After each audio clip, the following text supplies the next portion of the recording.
D'habitude, quand on pense au passage d'une frontière, on imagine le fameux coup de tampon sur un passeport physique. Oui, le côté très tangible du voyage. C'est ça. Et l'arrivée du visa électronique, le e-visa, c'était censé transformer cette longue attente en une formalité presque invisible. Tout à fait. Sauf que, pour notre grand décryptage d'aujourd'hui, on va s'appuyer sur un baromètre très intéressant lancé par Visamundi. Ils ont surveillé la vitesse et la fiabilité des sites officiels de 28 destinations pendant 30 jours. Et les résultats racontent une toute autre histoire, en fait. Absolument. On découvre enfin ce qui bloque concrètement les voyageurs derrière leurs écrans. Eh bien, je suis ravie qu'on en parle parce que l'infrastructure technique d'un pays redéfinit complètement l'expérience de la frontière aujourd'hui. C'est plus seulement une question de géopolitique, mais vraiment de bande passante et de code informatique. D'ailleurs, le premier constat de ce baromètre est complètement contre-intuitif. On s'attendrait logiquement à ce que les grandes puissances économiques offrent la meilleure fluidité. Oui, la déduction classique. Sauf que les champions de la vitesse, ce sont le Sri Lanka, l'Indonésie ou même la Géorgie du Sud. Leur plateforme offre une fiabilité absolue et un temps de réponse quasi instantané. C'est fascinant. Alors qu'à l'inverse, si on prend les États-Unis avec leur autorisation ESTA ou le Canada avec l'AVE, on est sur des temps de réponse qui vont de 4,3 à 4,6 secondes. Ah oui, c'est énorme en temps web. Mais carrément. Donc j'imagine que leurs serveurs sont juste obsolètes ou victimes de leur propre trafic.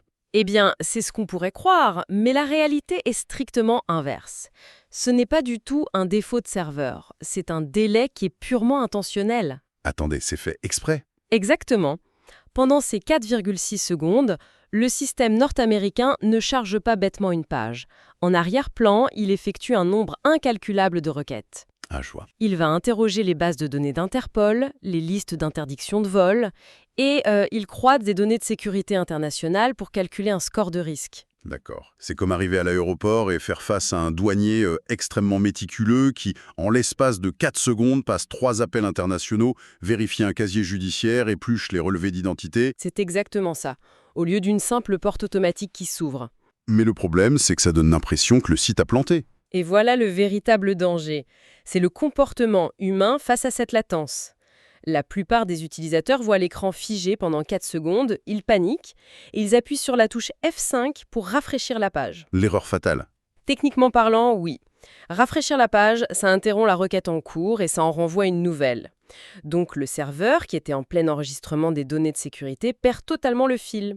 Le cache est corrompu et tout le formulaire est annulé. Et le voyageur doit tout recommencer à zéro. Voilà. Bon, donc, la lenteur nord-américaine est un choix de sécurité assumé, mais le baromètre de Visamundi montre aussi des cas où, là, l'infrastructure s'effondre littéralement, non? Ah, tout à fait. Ce sont de vraies défaillances.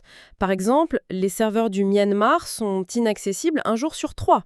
Un jour sur 3, c'est incroyable. Oui, ceux de l'Égypte ou de la Tanzanie tombent aussi très régulièrement en panne.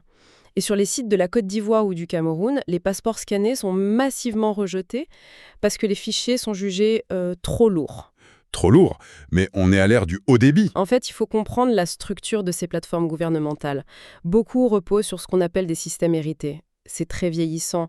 Ces architectures n'ont pas d'algorithme de compression d'images moderne. Donc, si je prends mon passeport en photo avec mon smartphone récent en ultra haute définition, Votre fichier va peser plusieurs mégaoctets.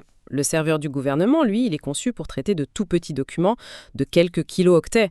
Donc, il sature instantanément et il rejette la requête. et ça nous mène directement au scénario le plus redouté, le plantage au pire moment possible. Celui du paiement. Le cauchemar absolu. Le véritable enjeu, la faille technique majeure, elle se situe au niveau de la poignée de main électronique, le fameux handshake. Entre la banque et le site du visa, c'est ça? Exactement, entre la passerelle de paiement et le serveur. Le compte bancaire du voyageur est débité, la banque envoie le signal de validation, mais si le serveur gouvernemental subit une micro-coupure à cette milliseconde très précise, Il n'enregistre pas la transaction. voilà. Donc on a payé, mais le visa n'est pas émis. Et j'imagine que pour obtenir un remboursement d'un trésor public étranger à l'autre bout du monde, C'est le parcours du combattant. C'est quasi impossible sans entamer des démarches consulaires extrêmement complexes. Et c'est précisément là que l'expertise d'agences tierces, comme Visamundi, prend tout son sens. Elles n'agissent pas juste comme des intermédiaires administratifs. elles font office de tampons technologiques, en quelque sorte. Exactement. Elles absorbent le choc informatique. Exactement. Elles gèrent la transaction financière sur leurs propres serveurs, qui sont robustes, et ensuite, elles se chargent de dialoguer avec le serveur gouvernemental. Elles redimensionnent automatiquement les fichiers avec leurs propres algorithmes pour passer les filtres obsolètes. Et si le site de l'État plante? L'agence met la requête en attente, tout simplement. Elle la relance automatiquement dès que le serveur répond à nouveau.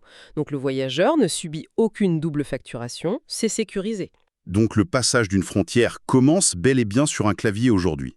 On navigue vraiment entre une fluidité absolue et un vrai labyrinthe technique où un fichier image un peu trop net peut compromettre un voyage à l'autre bout du monde. La préparation numérique est devenue indissociable du voyage.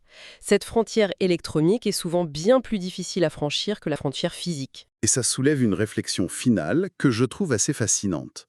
À l'heure du tout numérique, est-ce que la robustesse de l'architecture réseau d'un État va devenir un vrai critère de sélection? On pourrait très bien imaginer un futur proche où la fiabilité d'un serveur gouvernemental pèsera autant dans le choix d'une destination touristique que son climat ou le coût de la vie sur place. C'est une question qui mérite vraiment d'être posée.